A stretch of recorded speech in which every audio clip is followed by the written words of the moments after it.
Chapter 17. A Recluse Life. The man who desires to maintain peace and a good understanding with others must learn, in order to do it, in many cases, to deny and subdue himself. If then you would keep your ground, or advance forward in piety and virtue, possess yourself entirely with the notion of your being no better than a stranger and pilgrim only here upon the earth. As such, be content to forego the enjoyments and esteem of the world and to be accounted a fool for Christ's sake. For till this be done, you are not duly prepared to retire and enter in a course of life wholly devoted to God and religion.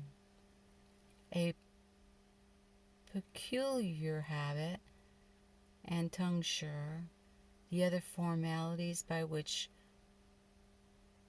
monastics are distinguished from common men, add nothing to their sanctity, nor contribute in the last to render them what they pretend to be.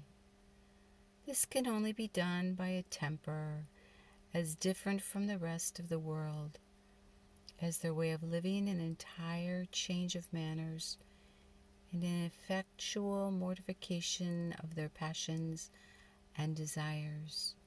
He that retreats out of any other design but the service and honor of God and the salvation of the soul will be so far from avoiding misery and trouble that he will involve himself in new and great troubles, and become more exquisitely wretched than the affairs of the world could make him.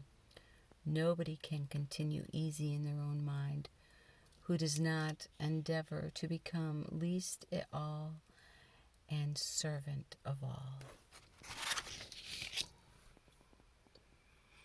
Remember, then, that you come to obey and not to govern. The state of life to which you are called is a state of labor and hardship and much suffering, not of leisure and ease and diversion.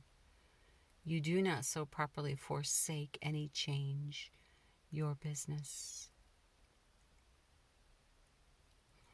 For this sort of life is such a trial of men as the fire is of gold, and none make good their post in it, but such as are content to humble themselves and heartily and cheerfully submit to anything for God's sake.